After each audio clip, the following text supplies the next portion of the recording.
minute. I have been dying to get Marle on the show for really basically since I would say maybe your second or third blog, PokerNews. Aw. Snap was paying attention and I wanted to get you on, but I'm always late. I'm always late to the party, and I'm just so happy to have you on the show. Welcome. I'm stoked. This is fun. I've spent the entire day and actually probably the last week stalking, and I am a huge fan for a lot of reasons. And so for those who don't know, like for those who are out there who are listening to the show who haven't already seen your vlog series, we've talked to a lot of the vloggers. We've talked to Brad Owen, we've talked to Andrew Nimi, we've talked to even like a lot of the fresh kind of new faces, some which have come and left, some which are still around. We've talked to the Morenos, of course. I love my Moreno boys, Johnny Vibes for those who, yeah. Ooh, hello, friends. That's my boy. That's my boy. But your vlogs for me right from the get kind of stood out in a lot of really interesting ways. And so I think for those who maybe haven't seen them, let's first just kind of talk to me a little bit about what your goals were and what your vision was, which seems really different than what a lot of poker players are trying to do with their vlogs. Yeah, I actually don't really know if I have a clear vision with them. I just kind of want to make it more entertainment and less strategy, less hand histories, less poker, and more just like entertainment around poker. I have a comedy background, so I just wanted to do more like comedy, and it seems like all I think about these days is poker, so it was like a supernatural thing to make poker comedy. And I just like come up with ideas like last minute and like just do them, and I just think it's funny and like awesome. So I mean, that's one of the things I really love about it, is that one of the most difficult things about comedy is that you really have to put yourself out there in a lot of spots, and sometimes people are going to get you and sometimes people aren't. This is something I for sure have struggled with pretty much my whole career, is people don't know when to take you seriously and when not to. And I think that's actually one of the most exciting and coolest things about the art that is comedy. And so specifically with your blog, there was all this sort of, pushback, and people had all these opinions, which is great. I mean, that's what it should do and that's what it's meant to do.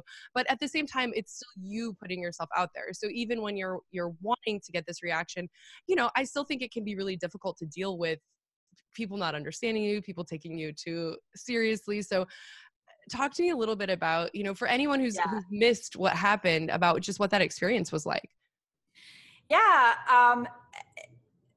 I didn't realize it was going to be so much disconnect from people, like not understanding if it's real, if it's trolling. And I kind of like love that about it. Like even to this day, like I just posted my latest vlog and people don't know if those hands, like they don't know if I actually did play an Ivy's round. They don't know if I made the hands up. They don't, like, everybody's questioning everything. And I just love that. Like the more it's kind of like gray area, the more it excites me. One of my favorite comedians of all time is Andy Kaufman. I just love that he was like the anti-comic, and like no one knew, like, is this guy kidding? Like, what's fucking going on here? I love that.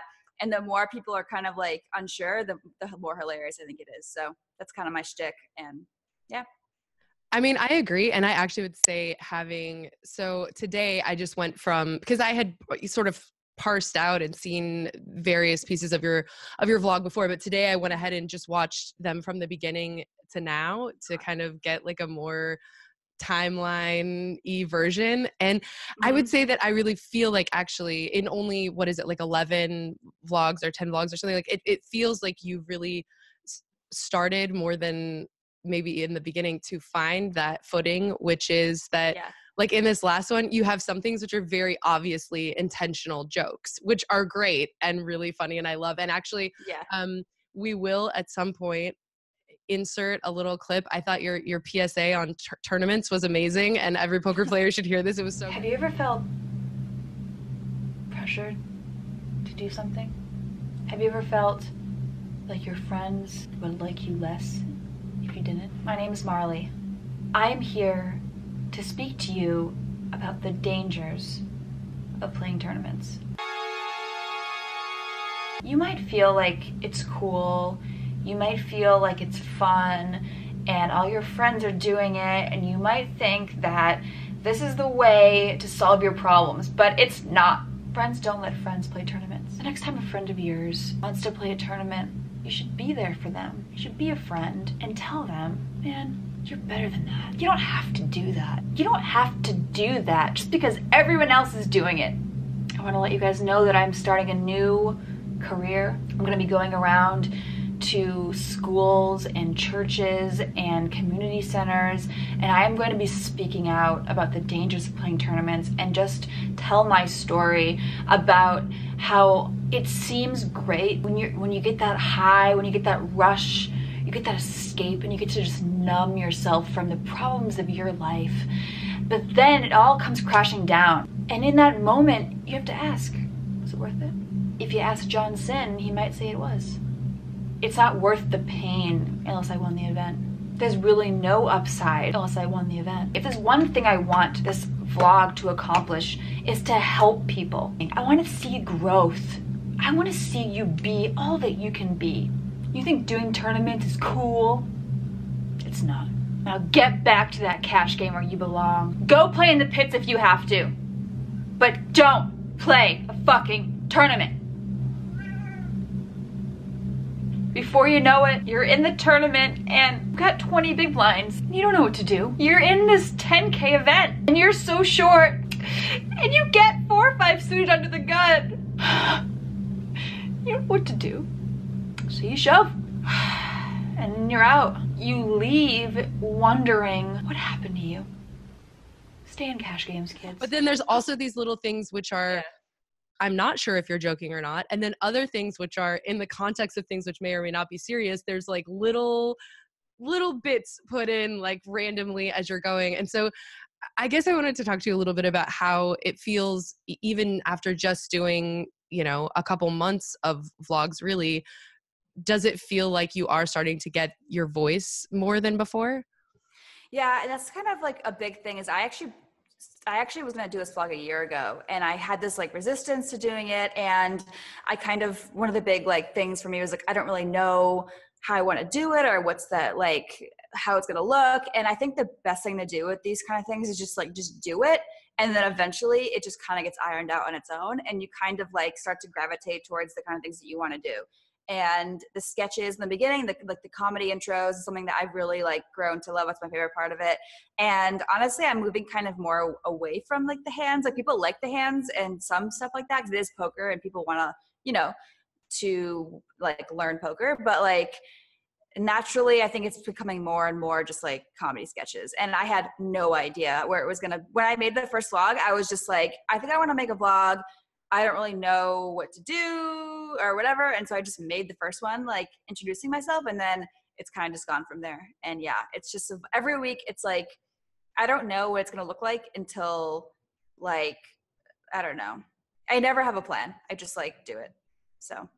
Which I also think is one of the things that you learn even in the video space is like a big part of it is once you start editing, you start seeing things differently, right? Like then like the next few vlogs are like, I can think of these little pieces which will come together. And I'm just super excited to see, you know, where your vlog's going to go. And I have to be honest with you. So all of the PokerNews podcast fans know I'm like, and actually I did a video for Solve for Why this summer during the World Series. I saw it. Right? Yeah. Like I am a person who's just generally irritated by this like obsession with women in poker, and like everyone's like always like, oh, like what is it to be a woman in poker and women in poker? And it's like, oh my gosh, we're just like human beings still, like we're just people. And but there was a lot of things actually that I heard a lot of things that you were saying that maybe the way that other people had been expressing them to me that I didn't hear maybe as clearly before. And so one of the things that you talked about, and actually I was like so stoked because I also have this feeling of, as a woman, feeling like quite frequently we're being pitted against each other. And I don't know what it's like to be a man. So I don't know if that's what they experience also, or if people feel the same way, but you brought up some things and talking about an interview that Joy Ingram had done with Kelly Minkin. And actually I thought she handled it pretty gracefully overall in terms of like how crazy the spot was. But yeah, I just wanted to talk to you a little bit about that. And I guess because for me, it's something that maybe I was thinking it was more of a human experience, but in watching those clips, I started realizing that actually, like, I think this is something that women are doing, like, or somehow that we're in this spot that's a little bit unique, especially in this industry. Yeah, it's weird. I don't know if it happens to men. I think it does, but because it's so male dominated, maybe I mean, when you're compared to other men, 99% of people are men, so it doesn't bother them maybe, but like for me, it's definitely a thing. I remember like years ago, I was playing on Live with the Bike and this reg was like, oh, Marley, she's like the best player in Vegas. And I was like, what? And because obviously I'm not. And then he was like, yeah, the best female player in Vegas. I'm like, why can't you just say, like, it was assumed that I'd only be compared to other women, and like it's like crazy. But yeah, I don't know why that is, and I definitely got that tone from Joey, and I don't think it was intentional. I just think that was kind of like his way of joking around. But I was just kind of like, Kelly's a tournament player, I'm a cash game player. I don't know why we're being compared to each other. It's kind of silly. But yeah, I don't know, like, it's like this like feeling there's only one spot for one woman or one, you know what I mean? Like there's always like that token woman, but like, dude, we need to like up those numbers. I don't know why it's that way, but yeah.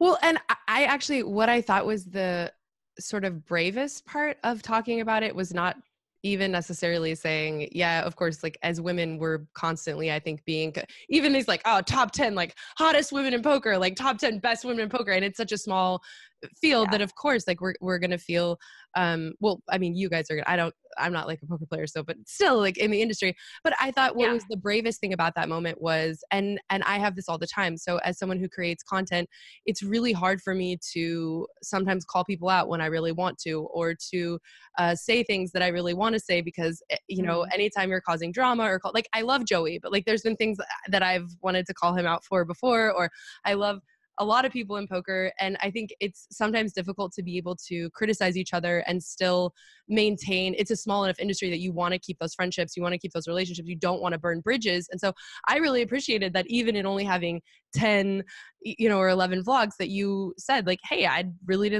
like Joey, but like, I just didn't like the tone of this interview. And I wanted to talk to you a little bit about that, what it's like to have to put yourself in a spot of saying, like, in order to really be true and to be a true artist, you also have to be kind of shitting on other people sometimes. Well, I tried to handle it the best way possible. I actually called Joey before I put that video out and told him all these things and told him I was going to make this vlog and was like, hey, and we're good friends. We ended up going to LA together for that weekend and we hang out all the time and like, we're cool. But just like, in the most tactful way possible, I always just want to be honest, like, hey, I didn't really care for the tone. I don't think it was a personal attack or even intentional, but like, just for next time, like, no, like that, like, maybe be aware that you're like kind of playing, like putting us in a dogfight or something, me and Kelly or whoever it may be. And like, and I tried to handle it the best way possible, but yeah, I'm going to be honest. And like, and if it burns a bridge, it burns a bridge, but like, it definitely didn't in this case. And like, if anything, I just wanted to be honest. So yeah.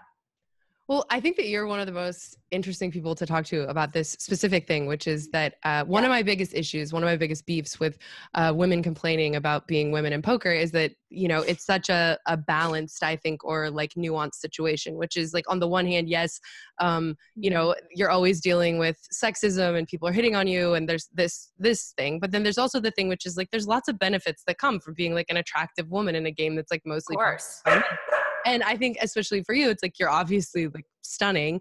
And I'm sure that also helps even with, say, for example, YouTube hits or a million other things. And you're also playing a lot with the ideas of like being hot, being sexy, being a woman, like being, you know, like, like blowjobs and this. And so like, talk to me a little bit about managing that balance, managing wanting to be like seen as a professional and also toying with some of the like natural sexuality that comes with being a woman.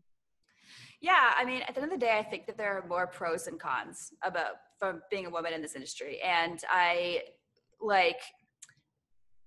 that's why I take a kind of a satirical approach to it, like the kind of ridiculous like things that are being said about us and that like are thought of about us, because they are so kind of like rare and absurd that like I have no other choice but to laugh at it. Like, I don't know. So that's just kind of my approach to it. But yeah, like it's like, look, we're cute girls. Like, even if it's not sexual, people are probably going to be more apt to want to stake us or sell action to us or talk to us, or even like, you know, like there's been times where I've like hit up like really talented players and been like, oh, hey, like what'd you have there? Like, can you give me some advice? And like, they're probably more apt to like, if I'm just like really nice about it, like there's a lot of like pros and perks that go along with it for sure. And there's definitely some negatives, but like, I think as long as you like learn how to handle those negatives and move forward, it's good. I also feel like as you like move up stakes and as you like play bigger and better tournaments and surround yourself with like more established people, it's so much more or less. Like I feel like this kind of like harassing, like sexual, like remarks and like the way people treat you at tables is like way more common at like the 1, 3, 2, 5 level. Like as you move up, like people aren't really doing that. Like they've been around, they know, it's just like, you know, less common. So I think that you just have to weather the storm while you're playing low stakes. And like some people are jerks and a lot of people aren't, but yeah, I just got to focus on the fact that like, hey, I have a lot of advantages too. So like, it is what it is. So. Well, you are gorgeous. And in one of the very first blogs, you explained that you were living in New York and that you were in this sort of tumultuous period of your life. Your father was living in Vegas. You moved out to Vegas, ultimately to kind of like be where he was, check it out. And you were playing 5-10 hours a week. And I thought that this was something that I was really interested in because for me, I've never gotten past that point. I enjoy playing poker. I like to play maybe 10 hours a week or something. I just like to have fun with it. But making the choice to actually, and I have lots of friends also who are in that spot who play she's at Solve for Why house, by the way, guys. Which It's not, we have dogs. Duganses, we have all the Doogies. Doogie's not here, but he's here in spirit. he's my baby. But so, you know, I think that it's interesting for me always to figure out where along the way you decided, okay, like this is actually something that I really want to take seriously. I always kind of had interest in it and I always took it seriously. But I never really wanted to do it full time just because like my dad played full time and he busted his role when I was 14 and like I've seen kind of like a lot of bad things come of it. And also I'm just a creative person. Like I like doing creative stuff it's way more fulfilling to me than any tournament or any cash game or any poker thing I've ever won. And so I lived in New York. I was like doing creative stuff and it was never really like my focus. But when I moved here, I was kind of going through like a hard time in my life. And I was just like kind of burnt out of like New York. I had left and I just was working a regular job and I just started playing more and more. I just kind of like got to this point where I was doing well and was like, I was like in a great group of people and they were coaching me and I was just like, fuck it, I'm just gonna like give it a shot. And there was a little bit of doubt there with people around me saying that I couldn't do it. There was actually someone in my life that said that, oh, there aren't that many female poker players. I can't even name 5. Like, why are you even doing this? Like, someone told me that my boyfriend had more earning potential than me, and so I should quit, like, and all these things. And like, I think it was actually kind of this, like, I'm going to like prove you wrong that really drove me to take it seriously at the time. But I still kind of had that like drive and competitive nature. But yeah, there was a lot of like haters back in the day. So yeah, just kind of like got this like chip on my shoulder, like, fuck it, I'm just going to like go for it. So yeah. Well, one of the things that you talked about, which really hit home for me. So I used to live downtown and you talked about how you had been in kind of a bad downswing and then you started playing this 1-2 game at the Nugget. And I think a lot of people don't realize at the Nugget, there's no cap on the 1-2 game. So sometimes it's playing like a 1-2 game. Sometimes it's playing like a 2-5 game. Sometimes like it all depends. This Nugget game is like a weird sort of unicorn in the world. So I wanted to, for people who don't know or understand this, and there's some really weird characters in the Nugget game, but for those who don't know, like talk to me about that game and your experience there. Dude, that was like where I really started to like do well in poker is in that game. Like, it's so good. Cash plays, the room's amazing. It's like you said, like, you never know what it's going to be. Like, people like have $2,000-$3,000 in a 1-2 game all the time. It's amazing. And it just plays so crazy. Everyone's drinking, everyone's having fun. And I don't know what it is about that game, but it's like, it's definitely a late night spot. You got to go there at nighttime. But that game was where I really started to crush. But yeah, that's my favorite game in Vegas for sure. And like, people actually like ask me a lot, like, oh, I'm coming to Vegas, or I'm like just starting to play, or I'm a 1-2 player. Where should I go? What should I do? And I'm like, Golden Nugget. Like, that's what you should do. It's the best for sure. Well, it's interesting because you can tell from your vlogs that even though Las Vegas is, it's a big city, it feels like the community, especially the sort of reg community there, is a lot smaller than people might imagine, and that you get to know those people relatively fast. And it seems like you talked about how it's actually really fun sometimes to play against these people that you play against a lot. Of course, like the meta game is always going to be more interesting, and there's all there's all these underlying layers. But at the same time, I hope and I want to think that it's a relatively supportive community. So I just wanted you to talk about, from moving to New York and moving to Vegas, what is the reg culture like in Vegas? The reg culture, I think it's good and important to have your circle. You need to find your people, and you need to have some people that that have your back, that, can pick you up when you're down, that can like talk hand histories with you, and that are going to be your support system. And besides your group, it can be a little bit competitive. Like there's a lot of like, oh, I play with them, they're so bad, or they're so nitty, or they're like, people are very judgmental of each other, and they're very quick to be like, oh, they're terrible. I played with them one time for half an hour, and they're just so nitty, or they're so spewy, or whatever. And there's this kind of like, oh, how is so-and-so playing this? Cause like they, they're not that good. How are they playing 5-10 or whatever? And it's just like gossipy or whatever. But yeah, I think there needs to be more of a community, but like if you find your circle, that's all you need in my mind. So. Well, so in light of that, and that's something that really got me thinking in watching a lot of your stuff, was that in light of the fact that it is a relatively tight and most certainly gossipy community, how has the reaction been, especially among the sort of regular peeps, to your vlog?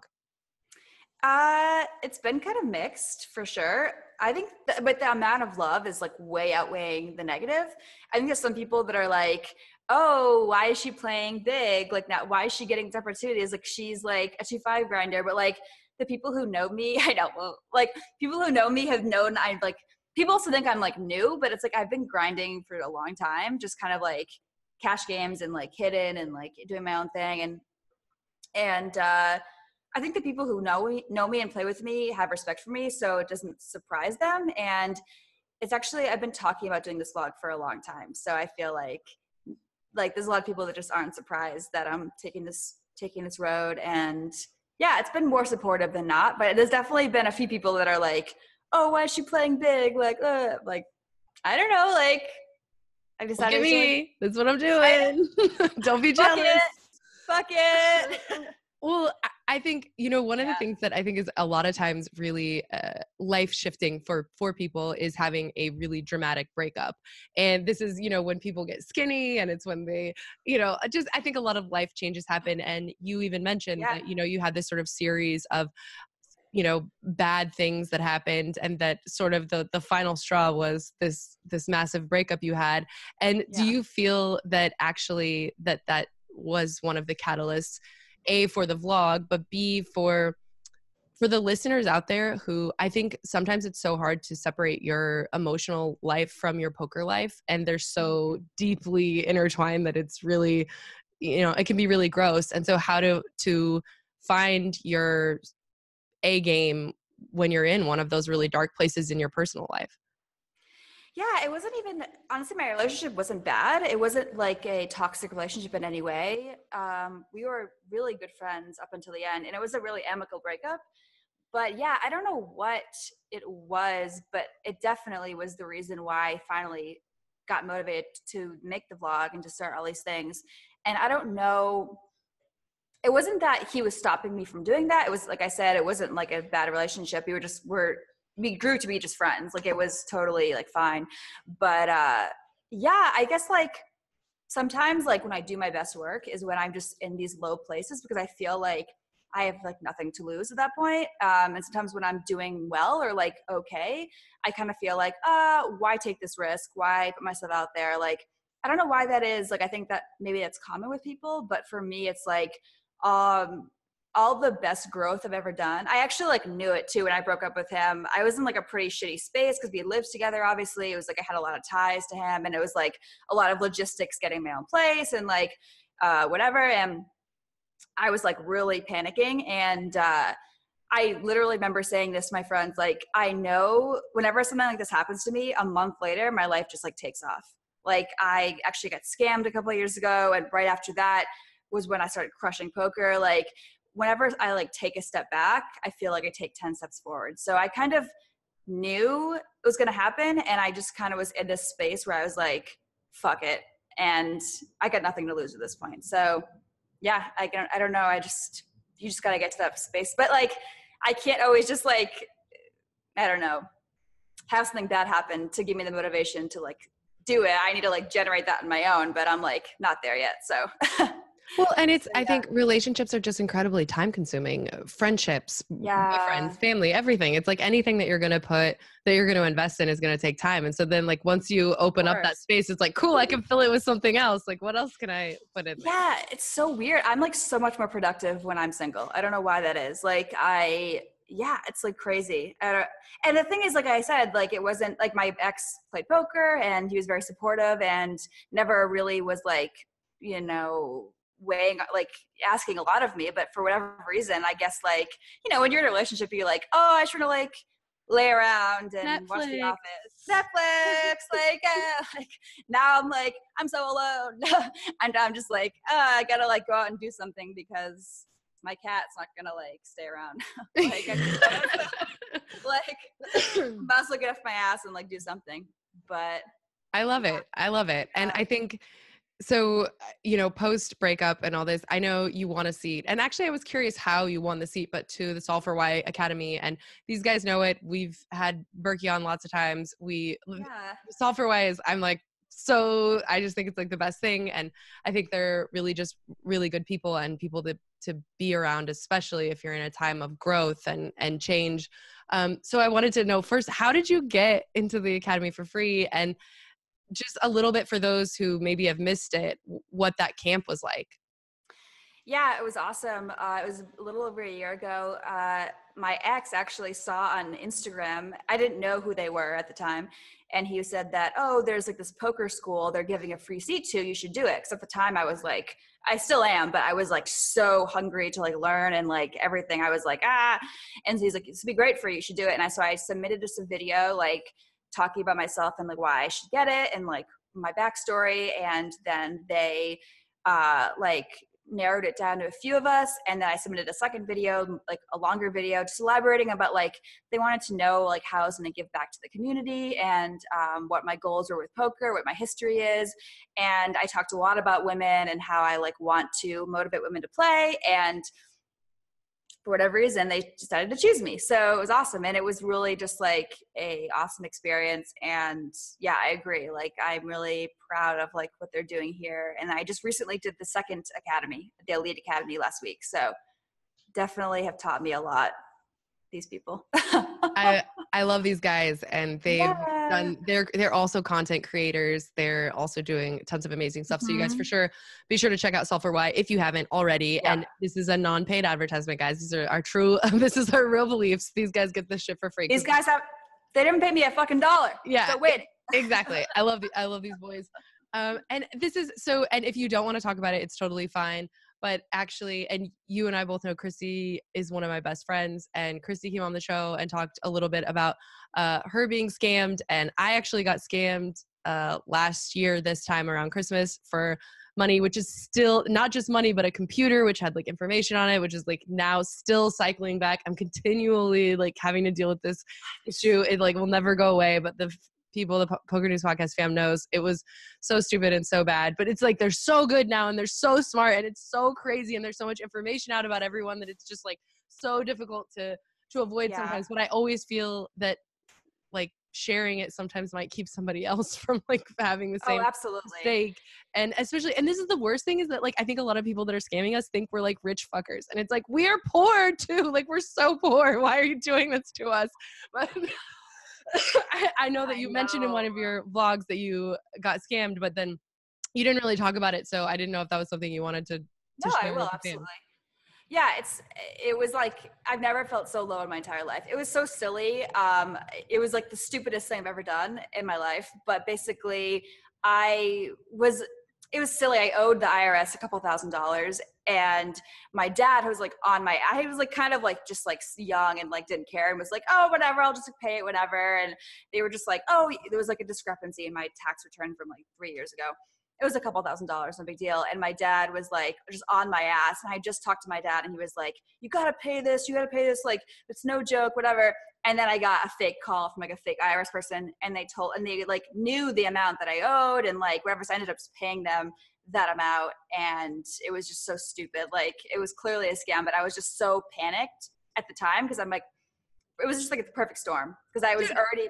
And I literally, so this year, same thing. My husband owed like a ton and we're married, of course, so then I owe it all. And it's so funny. This actually didn't work on me this one time, but I started getting calls like a month ago that were like, oh, this is the IRS and blah, blah, blah. And I know we owe this money. And my mom was like, dude, this is the IRS. Like, you can't mess around. And literally when I started getting the messages, I was like shaking when I was getting them. And that's like, it's like, especially when it hits something that's kind of like real, it's the scariest thing. What if? Warrant for your arrest. Like, what? No. It's so stupid because it would never happen. But for whatever reason, like, I had just spoken to my dad and he was just giving me a lecture about like same thing. Like, you can't fuck with the IRS. Like, and I was like, oh. And yeah, it was just a perfect storm. I actually happened to like have cash on me. It was like the perfect storm. But I just got a call last week so I moved from Vegas, right, in March.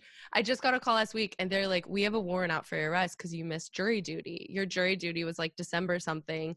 And like the judge issued warrant for like all these people in your thing's arrest because not enough people showed up or something. And I'm like, is this real? Like, this is the scariest thing in life now is you really actually can't know sometimes is something real. And even the guy's like, you need to go to the sheriff's station in your county. This is where it is. Like, you're gonna have to probably go, like, there's a warrant, so you have to go through all these things.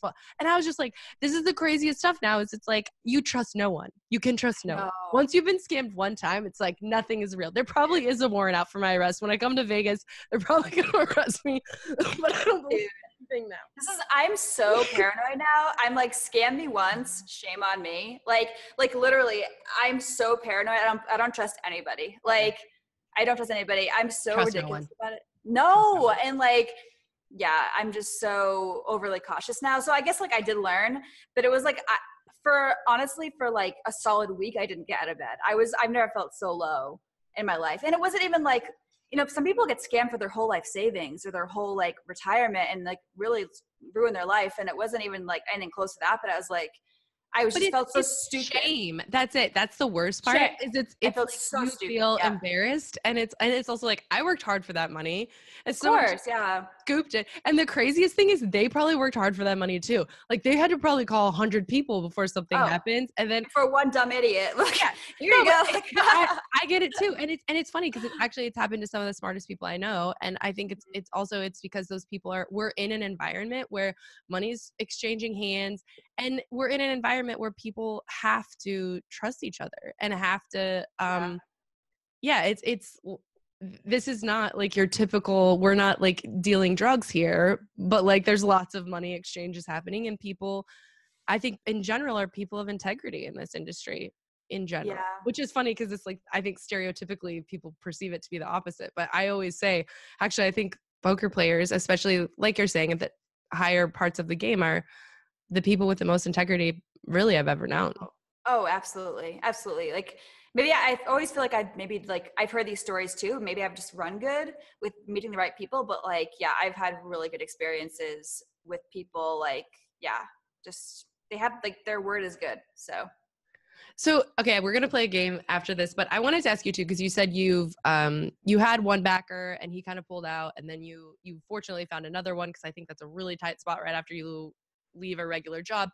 But the relationship with backers, I think, and also this sort of not really ever having a sure thing, it is a little bit scary and terrifying. And I guess also it's like trying to find and develop relationships with backers is something a lot of people ask about, something a lot of people don't really understand or know. So I wanted to ask you, in sort of having like been on both ends of it, Yeah. what advice would you give to people? And also just talking more about your experience of being like, okay, sometimes you have to find someone out of nowhere or you're in trouble.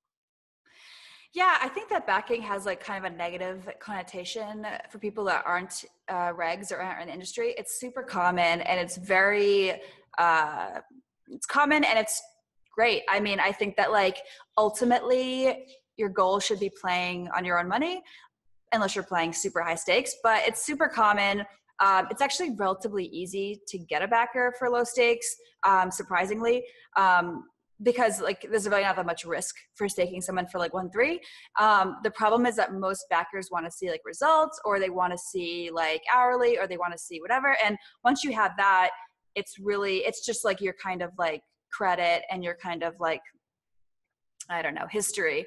And yeah, people are pretty shocked by it and think that it's pretty, I don't know, like you're not playing with your own money, but it's just like an investor. And the thing is, like, as you move up stakes, like, it's really hard to be playing in these massive games on your own dime, obviously. And so it's just an investor who plays or doesn't play and wants to like, you know, make some money. And it's totally common and normal. And I would definitely recommend it, obviously, if you're broke. But for me, the biggest advantage for it was that like my backer was really talented at poker and still is, and like taught me everything I know and really took me under his wing and like coached me. And like, I needed somebody that was like really hard. He was really hard on me. He was like, you need to play this way. And he really like, I needed someone to like crack the whip almost like, because when I had a job, I had my own money and I just would play my own money, but I was kind of like flopping in the wind a little bit. I just didn't have any like discipline or like structure. And I had like friends that would kind of help me, but like no one was like, look, you're doing it this way. And like, I needed that tough love at the time. So that's why it was like a beautiful thing for me. But yeah, if you need that, and if you like find somebody who you trust and that will back you, I think you should do it for sure. I'm a huge believer in just mentors in general also. And especially when they put their money where their mouth is, that's even better. But I think anyone going in this world, it's so great when you have somebody that believes in you and that you trust their advice. You can get way ahead, way faster. Okay. I absolutely agree. Here we go. Okay. For the end of the interview, we're going to do a random group of just totally weirdo questions, which are just a bunch of things which I've pulled together from different interviews I've done, starting with, what advice would you give your 15-year-old self? My 15-year-old self, I would say nothing that you're going to do in the next 5 years matters. None of this matters. None of these people matter. You're never going to see them again. It doesn't matter. Like, you should just get all the bullshit out, get the braces out of the way, like look back, get that out of the way, like go up to like random boys and like talk to them and get it out of their way, like, because it doesn't, like, this is your time to kind of like to practice.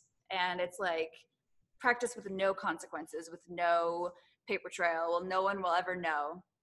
Whereas now it's like, if you go and like embarrass yourself, do something stupid, it's like, it's kind of like more out there. And, but yeah. Thank you, Jesus, that we did not grow up, or at least I didn't grow up with like phones and Instagram and all this stuff. Like, thank you, God. It's so good. Oh my God. I know. Okay. Describe yourself in 3 words. Sarcastic, dry, and likes to party. And crazy. Cheers. Which, by the way, when I was watching everything, I was like, your girl Novocaine, I feel like I could get on her too. Like, we could have a good time. Oh my God. Novocaine, she's wild. She is wild. So I love her. Yeah, I have that problem too. Maybe next time I'm in Vegas, we'll get it going. Okay. Yes. What is the weirdest thing that has come into your DM? Oh my God. The weirdest thing. I don't answer any of my DMs from random people for this reason, because it's like, I just get so much weird shit. I've gotten a few dick pics. I have. Yes. Good. I absolutely have. I get a lot of hand histories. I get a lot of cat pictures. I get a lot of yeah, people know I love cats, that they just like to send me their cats. I get a lot of just when I'm in Vegas, can we hang out? Trying to think of anything like super crazy, but Like marriage proposals. Have you got that yet? oh yeah, People right want, away. People want to know if I really did fuck all those guys. Like that's like the biggest thing. Like they did you really fuck those? I'm like, yes, thank you.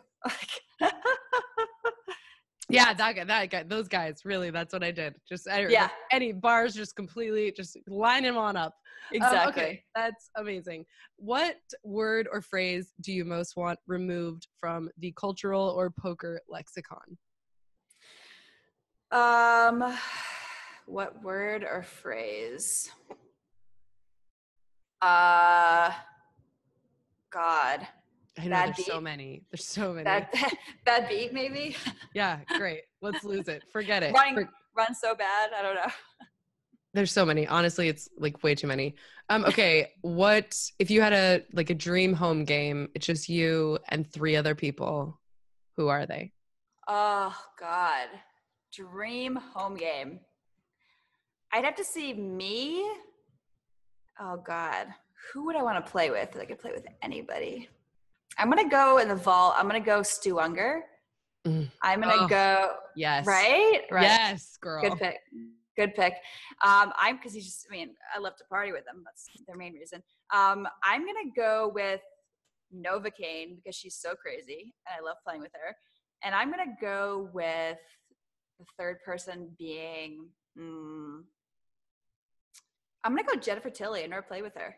Oh, and she's awesome and loves to party too. I know. This is a great home game. And Stu Unger's living the dream in this spot. He's just I know. Past, present, and future. Let's go. Yes. Okay. So if you were offered $5 million, but you could never play poker again, do you accept? Yeah. I don't judge you, girl. I snap call all day. There's very little things. And they just had the whole bet $100K to be alone in a bathroom for 30 days, right? Could you do it? Would you accept this bet? No. Yeah. No. That's really hard. I definitely I'd go insane. I'd go insane. Me I'm too. nuts. Okay. If you had to fight someone in poker, who would you fight in poker? Who would I fight? Well, probably just Bonomo because he hates me so much. Oh my gosh. It would be a good fight. That'd be a solid fight, I think, actually. I'd love to see that. I'm pretty sure he hates me too, so don't worry. I don't think he hates me. I just think it's funny to keep egging him on. But yeah. I hope he doesn't hate me. I really don't want him to, but I think no. Why would he hate you? There's lots of reasons. Okay, what is your spirit animal? Oh, it's a tiny monkey. It's a specific little tiny monkey. Yeah. Oh, I love thinking about that. Yeah, it's and you snap knew right away too. It's a tiny monkey. Yeah, tiny. And do you have any tattoos? No tattoos. Oh, that's great. We're rare. Yeah, we're rare. I love it. And do you have any? Yes, of course. So basic, bitch. Yeah, okay. I just have never been inspired enough to get one, but I'm open to it. Mine are all hidden, but I went through this phase. I lived in Thailand for a while and I went on this phase.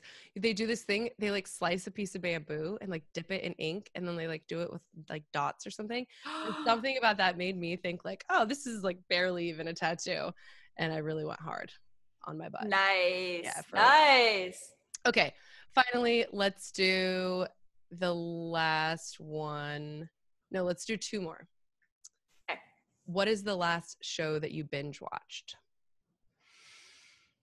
Oh, binge watched. God, I'm trying to think. I'm forgetting the name of it. It's about the murderers on Netflix. It's about the murderer. No, the serial killers. The serial killers. I'm forgetting the name of it. They interview serial killers. I'm blanking on it. But are you into those kind of shows? Because that's oh yeah, true yeah. I've seen thing. Yeah. Making a Murderer is great too. I've seen that too. At my Audible list, it's like actually becoming a problem. I'm pretty sure that I have to stop because I literally like in one day I will listen to an entire book every time if it's like a true crime thing. Okay. That's good. And finally, who was the last person that you drunk dialed? Oh my God, the last person I drunk dialed. Probably my friend Michelle. Shout out Michelle, my bestie. Shout out. She is not in poker, but yeah, she's crazy, and we definitely get wild together a few times. So I definitely drunk dialed her last time. I can't wait. Listen, Marley, me, you, Novocaine, Michelle, I'll invite. Yes. We need to have a Vegas night. I guess it might be just the WSOP. I might be back WSOP. So you were living here, but you just left? Yes, I just recently left. Now I'm in Texas. There's cows outside my window, girl. It's like a whole different world. Wait, what's in Texas? Why? My husband. Oh, nice. Yeah. But he's also why I moved to Vegas. So I'm just like following him all over the dang world. But it's fine. I can live anywhere. But I will be back in Vegas, and I would love to. I think. Nice. I think it's made to be. Maybe we can do. Yeah, we should do a stream together, like a Facebook Live, where people can jump in and ask questions when we're in Vegas. In the meantime, let the homies know if they want to find you on YouTube. You're barely on Twitter, on the Instagram, but let the homies know where they can find you. Yeah, it's Marle Poker is my vlog on YouTube, and Marle. Don't L-E. put a Y in there. Don't even try. No Y. And Marle's Barkley 1 on Instagram, and Marle Cordeiro on Twitter. And yeah, I do vlogs weekly, and yeah, I'm just crazy. So follow along. And they're good. And you can tell, this is how I judge a good piece of content on the internet. If there's a ton of comments, like nobody cares how many likes or dislikes or any of that there is. If there's a ton of comments, you know that content is good. You know that content is interesting. And this girl's like had so many comments, I couldn't even bother. Like I was like, I can't even scroll through this stuff. So it's great. I'm super happy you finally decided to do it. I think the whole poker community is happy that you decided to do it. And I am so looking forward to like the more and more you find your place in this space and your vision in this space. I'm super looking forward to seeing what else you have coming out. And I really appreciate you taking the time. I know of course. We've been trying to get you on here. You got all kinds of stuff going on, but I'm so grateful. Nice. Thank you so much. I had a lot of fun.